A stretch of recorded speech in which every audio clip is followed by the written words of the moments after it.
കാഹളം മുഴങ്ങുമ്പോൾ അതിന്റെ ചൂട് ആദ്യം എത്തുന്നത് ഇന്ത്യൻ അടുക്കളകളിലേക്കാണ്. ലോകത്തിന്റെ ഊർജ്ജ കവാടം എന്നറിയപ്പെടുന്ന ഹോർമുസ് കടലിടുക്കിൽ ഇറാന്റെ പവർ ഗെയിമും അമേരിക്ക ഇസ്രയേൽ സഖ്യത്തിന്റെ നീക്കങ്ങളും മുറുകുമ്പോൾ ഇന്ത്യയിലേക്കുള്ള LPG കപ്പലുകൾ വഴിയിൽ കുടുങ്ങിയിരിക്കുകയാണ്. പെട്രോൾ പമ്പുകളേക്കാൾ മുൻപ് ഗ്യാസ് ഏജൻസികൾക്ക് മുൻപിൽ ക്യൂ പ്രത്യക്ഷപ്പെട്ടത് വിദേശത്തെ പോരാട്ടം നമ്മുടെ വീടുകളിലെ തീ അണയ്ക്കുമെന്നതിന്റെ സൂചനയാണ്. എന്തുകൊണ്ടാണ് പെട്രോളിനേക്കാൾ മുൻപ് ഗ്യാസ് കിട്ടാതായത്? ലളിതമാണ്.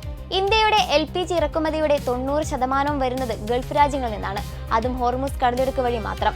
എന്നാൽ പെട്രോളിന് ആവശ്യമായ ക്രൂഡ് ഓയിൽ നമ്മൾ റഷ്യ ഉൾപ്പെടെ 40 രാജ്യങ്ങളിൽ നിന്ന് വാങ്ങുന്നുണ്ട്. കൂടാതെ ക്രൂഡ് ഓയിൽ സംഭരിക്കാൻ ഇന്ത്യക്ക് വലിയ ഭൂഗർഭ ശേഖരങ്ങൾ ഉണ്ടെങ്കിലും ആവശ്യത്തിന് LPG കരുതി വെക്കാൻ നമുക്ക് ഇന്നും വലിയ സംവിധാനങ്ങളില്ല എന്ന കൈപ്പേറിയ സത്യമാണ് ഇപ്പോൾ പുറത്തു വരുന്നത്. കഴിഞ്ഞ ദശകത്തിൽ ഇന്ത്യയിലുണ്ടായ ഉജ്ജ്വല വിപ്ലവം ഗ്യാസ് കണക്ഷനുകളുടെ എണ്ണം 33 കോടിയായി ഉയർത്തി.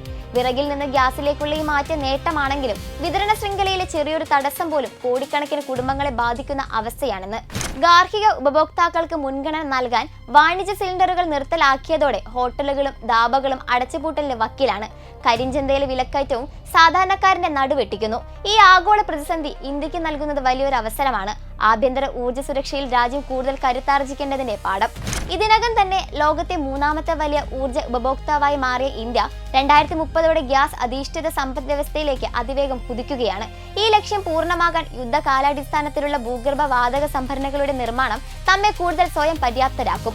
വിദേശത്തെ രാഷ്ട്രീയ ചലനങ്ങൾ നമ്മുടെ നിത്യജീവിതത്തെ ബാധിക്കാത്ത രീതിയിൽ ഇൻവെന്ററികൾ വിപുലീകരിക്കാനുള്ള ബൃഹത്തായ പദ്ധതികളാണ് ഭാരതം ഇപ്പോൾ ആസൂത്രണം ചെയ്യുന്നത്. നമ്മുടെ ഊർജ്ജ ഇറക്കുമതി സ്രോതസ്സുകൾ കൂടുതൽ രാജ്യങ്ങളിലേക്ക് വൈവിധ്യവൽക്കരിക്കുന്നതിലൂടെയും തന്ത്രപരമായ സംഭരണ ശേഷി വർദ്ധിപ്പിക്കുന്നതിലൂടെയും ഏതൊരു ആഗോള വെല്ലുവിളികളെയും അതിജീവിക്കാനുള്ള കരുത്ത് ഇന്ത്യ കൈവരിക്കുക തന്നെ ചെയ്യും. ഹോർമുസ് കടലിടുക്കിലെ പുകയടങ്ങുമ്പോൾ കൂടുതൽ സുരക്ഷിതവും സുസ്ഥിരവുമായ ഒരു ഊർജ്ജ നയവുമായി ഭാരതം ലോകത്തിന് മാതൃകയാകുമെന്ന് നമുക്ക് പ്രതീക്ഷിക്കാം.